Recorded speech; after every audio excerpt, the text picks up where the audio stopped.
नमस्ते, मैं हूँ दीक्षा चौहान श्री विश्वनाथ आईएएस एकेडमी से और आज हम डिस्कस करेंगे मेटल एंड नॉन मेटल्स का पार्ट 4 जिसमें हम बात करेंगे कोरोजन, एलॉय और कुछ एमसीक्यूज़ की। तो सबसे पहले हम बात करते हैं जो कल हमने पढ़ा था मेटलर्जी के बारे में। और मेटलर्जी में हम लास्ट प्रोसेस पढ़ रहे थे रिफाइनमेंट के। तो एक बार ये फिर से डिस्कस कर लेते हैं। इसमें क्या होता है रिफाइनिंग ऑफ मेटल। हमने क्या किया था, सबसे पहला स्टेप था कॉन्सेंट्रेशन ऑफ ओर्स को बढ़ाना। तो कॉन्सेंट्रेशन ऑफ ओर को बढ़ा रहे थे हम, ग्रेविटी सेपरेशन कर रहे थे, इलेक्ट्रोमैग्नेटिक सेपरेशन किया और हमने किया फ्लोटेशन। इन सब से हमने कॉन्सेंट्रेशन ऑफ ओर को बढ़ाया। उसके बाद हमने मेटल के ओर से मेटल ऑक्साइड में कन्वर्ट किया बाय रोस्टिंग और कैल्सिनेशन। उसके बाद मेटल ऑक्साइड्स को मेटल में कन्वर्ट किया। अब वो मेटल जो हमें मिला है वो अभी पूरी तरह से प्योर नहीं है, तो वो इम्प्योर है, उसको प्योर करने की प्रोसेस को ही हम बोलेंगे रिफाइनमेंट। तो it is the last process of metallurgy, है ना। तो इसमें क्या करते हैं हम, एक तरफ हम इम्प्योर मेटल ले लेते हैं, एक तरफ हम प्योर मेटल ले लेते हैं, ठीक है। प्योर मेटल हम रखते हैं कैथोड पे जो कि होगा नेगेटिवली चार्ज्ड, और इम्प्योर मेटल को हम रखते हैं एनोड पे जो कि होगा पॉजिटिवली चार्ज्ड। अब क्या करेंगे, बैटरी से कनेक्ट कर देंगे। अब जैसे इसमें से इलेक्ट्रिक करंट पास करेगा, इलेक्ट्रिसिटी पास करेगी, इलेक्ट्रिसिटी के पास करने से क्या होगा, जो ये इम्प्योर मेटल है यहाँ से प्योर मेटल जो है वो यहाँ पे डिपॉजिट होना शुरू हो जाएगा। और क्या होगा, प्योर मेटल की तरफ वो अट्रैक्टेड होगा और प्योर मेटल पे वो डिपॉजिट होना शुरू हो जाएगा। और जो इम्प्योर मेटल है वो यहाँ पे इम्प्यूरिटीज़ इकट्ठी कर देगा, जिसको हम और बोलते हैं एनोड मड। तो आप इस तरह से भी इसको याद रख सकते हो कि क्योंकि इम्प्योर जो है वो एनोड की तरफ होगा और एनोड जो होता है वो पॉजिटिवली चार्ज होता है, याद रखना। एनोड जो होगा वो पॉजिटिव चार्ज होगा इसमें और कैथोड होगा नेगेटिव चार्ज पे, इस पे नेगेटिव। तो कैथोड पे रहेगा प्योर मेटल, एनोड पे रहेगा इम्प्योर। तभी आपके पास एनोड के पास इम्प्योरिटीज़ इकट्ठा हो जाएगी, जिसको हम बोलेंगे एनोड मड भी बोलेंगे। और इस तरह से आप प्योर मेटल को इम्प्योर मेटल से अलग कर सकते हो। एक सॉल्ट सॉल्यूशन में डिप करके इलेक्ट्रिसिटी को पास करोगे, एक इम्प्योर मेटल की स्ट्रिप रखोगे, एक प्योर मेटल की स्ट्रिप रखोगे, और जब इलेक्ट्रिक करंट पास होगा प्योर मेटल इम्प्योर मेटल से उस पर शिफ्ट हो जाएगा उस स्ट्रिप पे, और यहाँ पे जो इकट्ठी हो जाएगी वो इम्प्योरिटीज़ आपको एनोड में मिलेगी, जिसको बोलेंगे एनोड मड, ठीक है। तो ये प्रोसेस होता है रिफाइनमेंट का। तो आज के टॉपिक में हम बात करेंगे कोरोजन की। कोरोजन क्या होता है, तो बहुत सारे मेटल्स क्या करते हैं, जैसे कि आयरन हो गया, कॉपर हो गया, सिल्वर हो गया, ये सारे के सारे मेटल अगर मॉइस्चर या एयर के प्रेजेंस में आ जाता है तो ये क्या करता है, एक लेयर इनके ऊपर फॉर्म हो जाती है, ठीक है। जैसे कॉपर पे ग्रीनिश लेयर हो जाती है इकट्ठा और सिल्वर पे ग्रेइश लेयर हो जाती है ना। और वैसे ही आप देखोगे अगर उस पे लोहे पे, है ना, आयरन पे, तो इस पे एक ब्राउनिश कलर की लेयर इस तरह से आ जाती है, ठीक है, ब्राउनिश कलर की लेयर थोड़े टाइम में। इसी प्रोसेस को हम बोलते हैं कोरोजन, है ना। तो कोरोजन क्या होगा, this lead to the formation of layer over the metal, है ना। मेटल पे लेयर आ जाएगी एक, जब क्या आएगा वो, जब वो वाटर की प्रेजेंस में या फिर एयर की प्रेजेंस में आ जाता है, ठीक है। तो उसके ऊपर एक लेयर पैदा हो जाती है, जिसकी वजह से क्या होता है, जिसकी वजह से वो वीक हो जाता है। आपका मेटल वीक हो जाएगा अगर तो जल्दी टूट जाएगा, और जल्दी टूट जाएगा तो लॉस होगा ना। तो इसीलिए बहुत लॉस होता है एक साल में, मतलब हर साल बल्कि बहुत लॉस होता है कोरोजन की वजह से, ठीक है। तो क्या करेंगे, रस्टिंग ऑफ आयरन डिस्कस करेंगे। आयरन पे जो कोरोजन होता है ना, उसको रस्टिंग का नाम दिया गया है, ठीक है। आयरन स्पेसिफिकली आयरन पे, जो वैसे तो हर मेटल पे, बहुत सारे मेटल पे मतलब कोरोजन होता है, पर जो आयरन पे कोरोजन होता है उसको बोलते हैं रस्टिंग ऑफ आयरन। तो रस्टिंग ऑफ आयरन में क्या होता है, जैसे कि गेट्स हो गए या फेंस हो गए या कोई भी आयरन का मटेरियल हो गया, जैसे ही वो एयर की प्रेजेंस में आएगा या फिर वो एयर में प्रेजेंट ऑक्सीजन या वाटर ड्रॉपलेट की प्रेजेंस उसमें आएगा, कनेक्शन में आएगा, एक क्या होगा, वो अपने ऊपर एक लेयर बना देता है जो कैसी होती है, रेडिश ब्राउन कलर की, ब्राउन रेड कलर की होती है, जिसको बोलते हैं आयरन ऑक्साइड्स की लेयर बना देता है। ठीक है, आयरन ऑक्साइड की एक लेयर अपने ऊपर बना देता है और इसी को हम बोलते हैं रस्ट, और इस फिनोमिनन को बोलते हैं रस्टिंग ऑफ आयरन।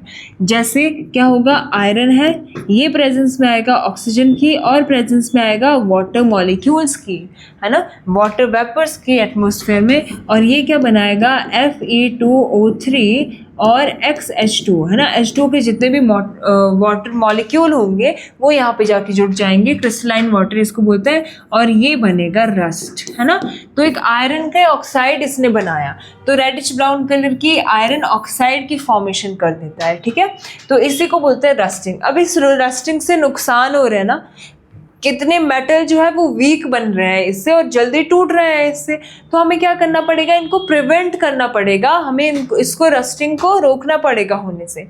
तो रस्टिंग को हम किस तरह से रोक सकते हैं आयरन पे होने के लिए, तो सबसे पहली चीज़ कर सकते हो आप पेंटिंग। जैसे यहाँ दिखाया गया है, आयरन को क्या कर दो, पेंट कर दो सरफेस को, ताकि आयरन का सरफेस डायरेक्टली एयर के या मॉइस्चर के कांटेक्ट में ना आए और वो रिएक्ट ही ना करे उसके साथ, तो पेंट कर सकते हो। सिमिलरली ग्रीसिंग कर सकते हो, ऑयल की लेयर्स आप उस पर चढ़ा सकते हो, ताकि फिर से वही कि सरफेस जो है वो एयर या वाटर ड्रॉपलेट के कनेक्शन में ना आए और रिएक्शन ना हो इसके बीच में। फिर गैल्वेनाइजेशन, ये एक इम्पॉर्टेंट प्रोसेस होता है गैल्वेनाइजेशन।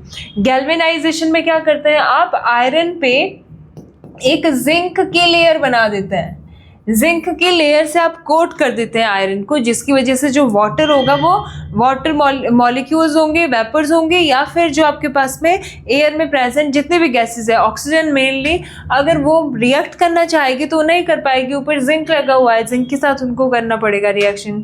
फिर होगा इलेक्ट्रोप्लेटिंग करके, और फिर होगा एलोइंग, अभी ये डिस्कस करेंगे। इलेक्ट्रोप्लेटिंग में आप क्या करते हो, इलेक्ट्रिसिटी को एक प्लेटिंग करते हो उसके ऊपर से, ठीक है, ताकि उसमें ना लगे, रस्ट ना लगे, जो आपके पास में ऑक्सीजन है और वाटर मॉलिक्यूल है वो फिर से वैसे ही वो उसके कांटेक्ट में ना आ पाए आयरन के।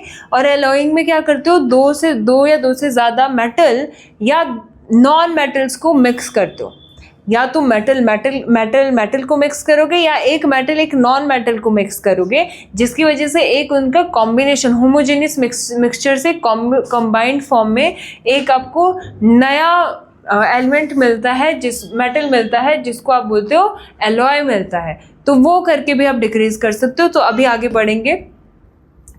तो एलॉय देखो, एलॉय क्या होता है, अब एलॉय होमोजेनियस मिक्सचर होता है दो मेटल्स का, या एक मेटल और एक नॉन मेटल का।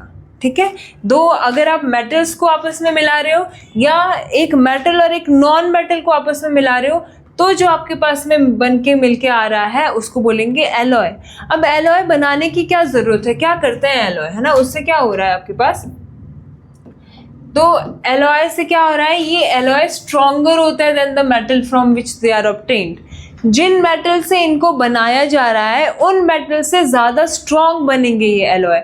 मान लो आप क्या कर रहे हो, आप स्टील बना रहे हो। स्टील कैसे बनता है, स्टील आपके पास बनेगा आयरन में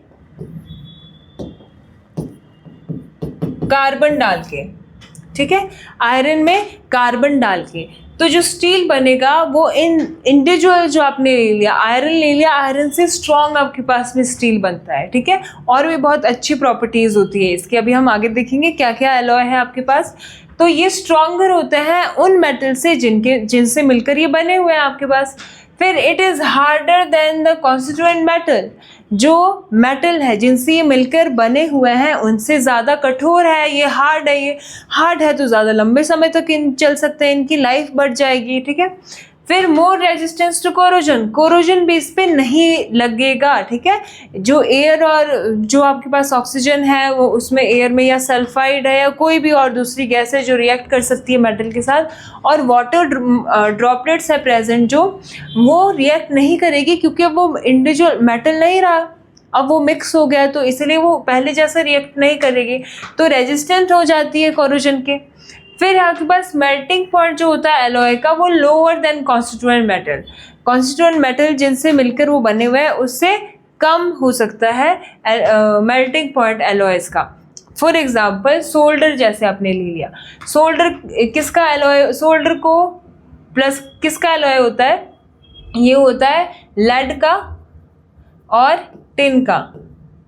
टिन और लेड का एलॉय होता है सोल्डर। आपने 80% टिन ले लिया, 50% लेड ले लिया, तो इसका जो मेल्टिंग पॉइंट होगा वो कम होगा लेड और टिन दोनों से, है ना। लेड का जितना भी होता है, टिन का जितना भी होता है, इन दोनों से कम आपके पास मेल्टिंग पॉइंट मिलेगा आपको सोल्डर का।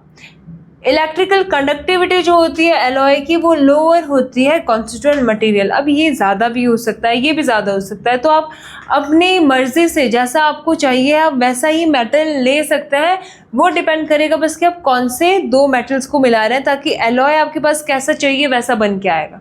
जैसे हम निक्रोम की बात करते हैं तो निक्रोम एक एलॉय है जो हम यूज़ करते हैं इलेक्ट्रिक हीटर्स में, तो उसकी जो उसमें रेजिस्टिविटी वो बहुत ज़्यादा होती है, मतलब उसका मेल्टिंग पॉइंट भी बहुत हाई होता है, इसलिए इसको हीटिंग एलिमेंट्स में यूज़ करते हैं हम, है ना, क्योंकि उसका मेल्टिंग पॉइंट बहुत हाई होता है।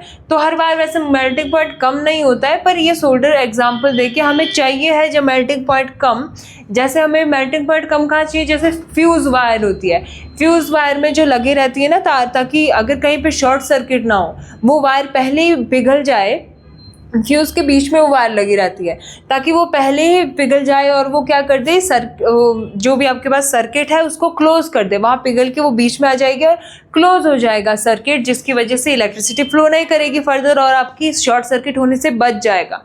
तो जहाँ पे आपको जैसी ज़रूरत है आप उस तरह से अपनी कन्वीनियंस के हिसाब से कोई भी एलॉय बना सकते हो, पर डिपेंड करेगा आप मेटल कौन से ले रहे हैं, ठीक है।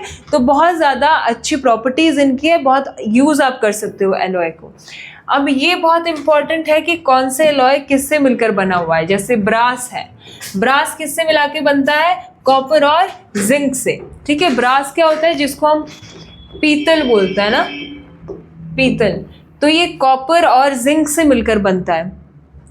फिर ब्रॉन्ज हो गया, ब्रॉन्ज किससे मिलकर बनता है, ब्रॉन्ज होता है कांसा जिसको बोलते हैं, है ना।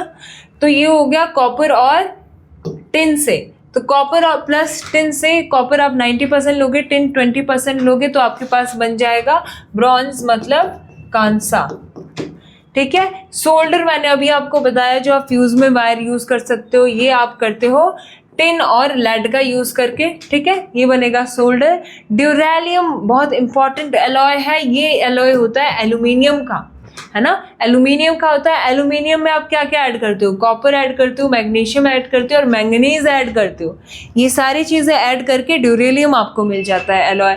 फिर स्टील होता है, घर पे स्टील के बर्तन यूज़ करते हैं ना, तो उसमें क्या होता है, उसमें कंडक्टिविटी जो आपकी हीट कंडक्टिविटी वो तो बढ़ जाती है ना, हीट कंडक्टिविटी बढ़ जाती है, पर कोरोजन घट जाता है स्टील में, है ना। तो किस किस से मिलके बनता है, ये आयरन से और कार्बन से। आयरन 99.95% और आप कार्बन उसमें डालोगे 0.05%। फिर स्टेनलेस स्टील भी होता है ना, स्टेनलेस स्टील पैन आते हैं जिसमें खाना नीचे नहीं चिपकता है ना, वो होता है। तो उसमें क्या एक्स्ट्रा होता है उस स्टील में, उसमें आयरन के साथ क्रोमियम और निकल होता है ना, आयरन के साथ क्रोमियम और निकल भी डाला जाता है। फिर आता है मैग्नीशियम, कैसे बनता है, एल्यूमिनियम के साथ मैग्नीशियम आप डालते हो, ये मैग्नीशियम एलॉय आपके पास में बन जाता है, ठीक है। फिर जर्मन सिल्वर कैसे बनता है, कॉपर, जिंक और निकल से, ठीक है। एलॉय ऑफ गोल्ड, अब गोल्ड भी आपको मालूम है कि जो आप गोल्ड यूज़ करते हैं वो गोल्ड प्योर नहीं होता है ना, प्योर जो गोल्ड होता है वो 24 कैरेट्स होता है, तो इसको हम एलॉय कर देते हैं किसके साथ, स्मॉल अमाउंट ऑफ सिल्वर उसमें मिला देता है, थोड़ा सा सिल्वर, थोड़ा चांदी गोल्ड में मिला देता है, तो बोलते हैं कि 22 कैरेट गोल्ड हम यूज़ करते हैं, ठीक है।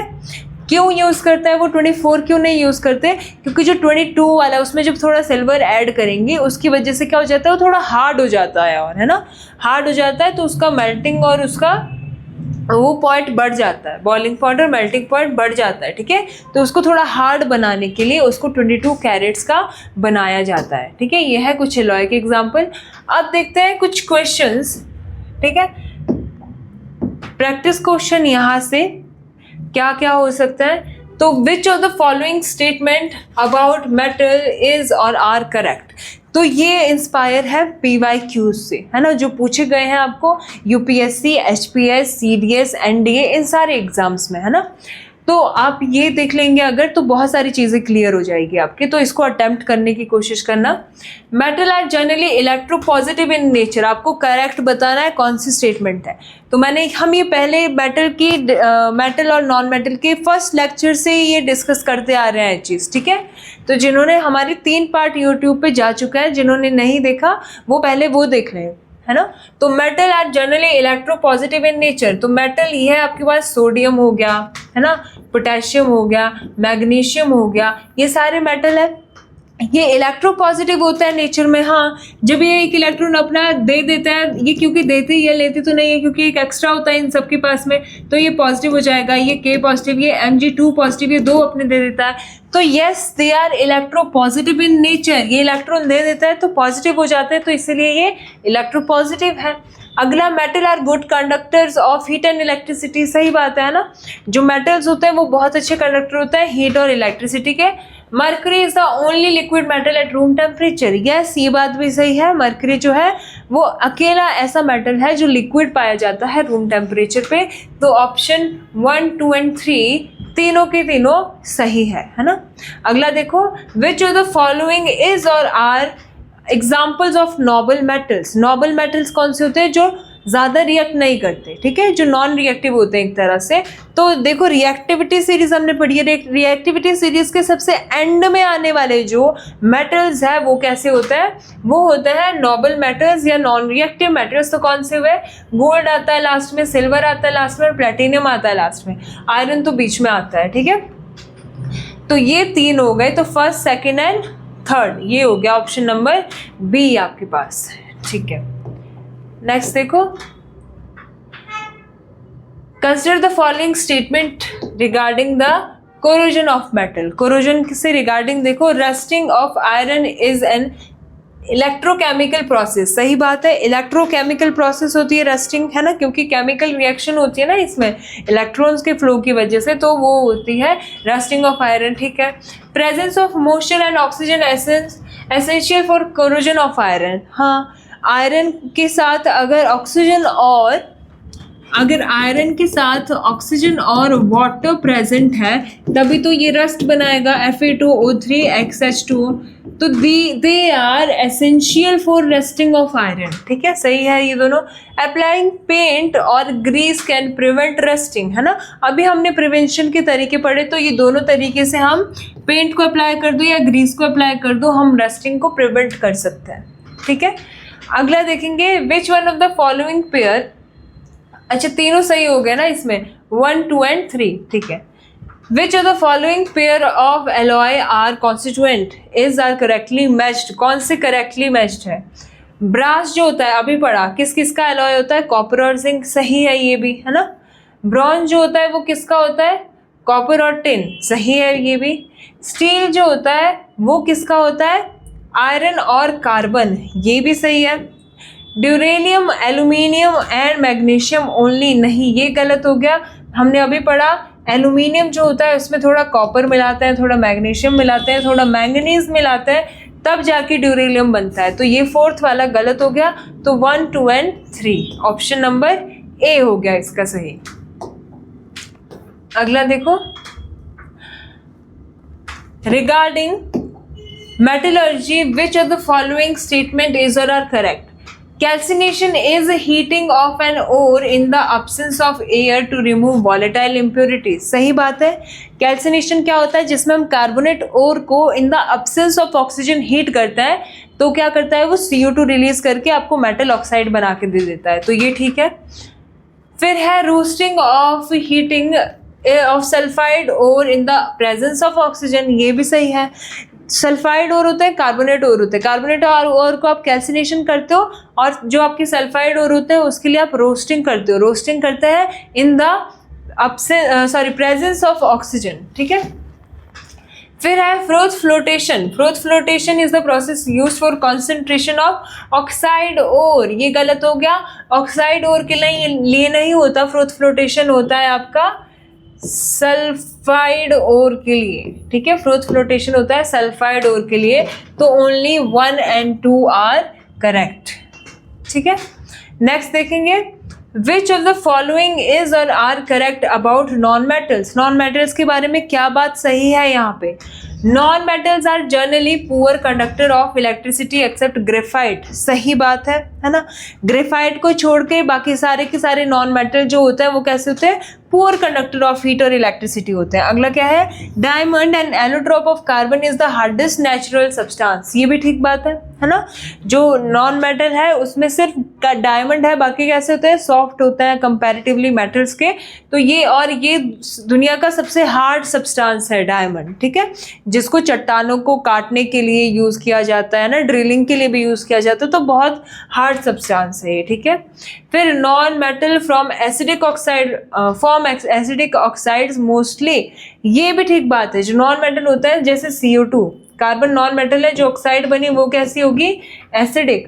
कोई मेटल अगर बनाएगा ऑक्साइड जैसे Na2O, सोडियम ने ऑक्साइड बनाई, ये कैसी होगी नेचर में? बेसिक होगी, ये हम डिस्कस कर चुके हैं, ठीक है। तो non metal form acidic oxide, ये भी सही है। तो तीनों की तीन सही है, तो फर्स्ट सेकंड एंड थर्ड है ना, ये सारे के सारे सही है, ऑप्शन नंबर डी होगा। अगला देखो, stainless steel is alloy used for utensil and surgical instrument, है ना। स्टेनलेस स्टील यूज करते हैं ताकि कोरोजन उसमें ना लगे, कोई स्टेन उसमें ना लगे, है ना। तो वो किस किस से बना हुआ होता है? अभी हमने डिस्कस किया आयरन, क्रोमियम एंड निकल, तो पहला ही सही हो गया। आयरन, क्रोमियम और निकल का मिक्सचर होता है स्टेनलेस स्टील, ठीक है। अगला देखो, galvanization is a method used to prevent rusting in iron by. Galvanization मैंने अभी बताया आपको, क्या करते हैं उसमें? Applying paint over the iron surface, नहीं ये तो पेंटिंग हो गया। कोटिंग आयरन विद जिंक, हाँ, एक जिंक की लेयर को आयरन के ऊपर कोट कर देते हैं, उसको बोलते हैं गैल्वेनाइजेशन, ठीक है। ऑयल एंड ग्रीस नहीं, ये कुछ नहीं होगा, जिंक की जब हम लेयर लगाएंगे। नेक्स्ट है, which of the following statements are correct regarding metallurgy. Metallurgy के बारे में कौन सी सही स्टेटमेंट है? पहला, bauxite is the chief ore of aluminium, सही बात है। एल्यूमिनियम का जो चीफ ओर होता है वो क्या होता है? बॉक्साइट होता है। फिर extraction of aluminium is done by electrolytic reduction, हाँ, एल्यूमिनियम जो हाईली रिएक्टिव होते हैं ना, उनको इलेक्ट्रोलिटिक रिडक्शन से हम करते हैं। कौन से होता है? केदारनाथ का माली आलू जरा। देखो एल्यूमिनियम यहाँ आ रहा है, टॉप में आ रहा है, तो ये क्या करता है? इलेक्ट्रोलिटिक रिडक्शन हम इसमें करते हैं एल्यूमिनियम में। फिर zinc is extracted bye electrolytic reduction of zinc sulphate solution. Zinc को भी इलेक्ट्रोलिटिक रिडक्शन से निकाला जाता है क्या? नहीं, जिंक को हम क्या करते हैं? इसके बाद वाले मिडल में आ जाता है, जिंक आता है मिडल रिएक्टिविटी में, इसके बाद आता है आयरन, ठीक है, आयरन, निकल, ये सब मिडिल में आ जाता है फिर जिंक के बाद। तो जिंक मिडिल वालों को किससे करते हैं हम? या तो कैल्सिनेशन से या करते हैं रोस्ट करके। तो अब बोला है सल्फेट, जिंक सल्फेट बोला है, तो जिंक सल्फेट को करेंगे रोस्ट करके। सल्फेट और को हमेशा रोस्टिंग से हम करते हैं, ठीक है। अगला देखो, मैच द फॉलोइंग उनके यूजेस के साथ। सोल्डर जो एलॉय होता है, ठीक है, सोल्डर जो होता है उसको यूज किस में करता है? इलेक्ट्रिकल कनेक्शन में। अब भी मैंने आपको बताया कि जो फ्यूज के बीच में वायर लगी रहती है वो सोल्डर की बनी रहती है, उसका बिल्कुल लो मेल्टिंग पॉइंट हो जाता है, टिन और लेड की बनी हुई। फिर ब्रॉन्ज किसके लिए होता है? कॉइन, मेडल और स्टैच्यू, सही बात है। ब्रॉन्ज के कॉइन भी होते हैं, ब्रॉन्ज मेडल्स भी तो होते हैं, है ना, तो ये भी सही जुड़ा हुआ है। ड्यूरेलियम एयरक्राफ्ट पार्ट्स में बहुत इंपॉर्टेंट है, ये भी। ड्यूरेलियम एल्यूमिनियम का एलॉय है, एल्यूमिनियम स्ट्रॉन्ग होता है और सबसे बड़ी बात हल्का होता है। तो एरोप्लेन वगैरह में एल्यूमिनियम के ओर से हम एयरक्राफ्ट पार्ट उसके बनाते हैं एरोप्लेन में, ठीक है। फिर है नाइक्रोम क्या करता है? मैंने बताया था हाई मेल्टिंग पॉइंट होता है इसका, बहुत हाई मेल्टिंग पॉइंट होता है, तो इसको यूज करते हैं हीटिंग एलिमेंट्स में, है ना, हीटिंग एलिमेंट्स में, ताकि ये क्या करे? ज़्यादा से ज़्यादा टेम्परेचर पे भी ना पिघले, है ना, मेल्ट ना हो पाए। तो सारे सही जुड़े हैं, एक ए से जुड़ेगा, बी 2 से, सी 3 से, डी से, तो ये होगा इसका सही आंसर। ठीक है, तो ये था बस आज के क्वेश्चंस में। तो हमने मेटल एंड नॉन मेटल पूरा ख़त्म कर दिया है। अब मिलते हैं अगली बार अगले टॉपिक के साथ में, तब तक के लिए थैंक यू, जय हिंद।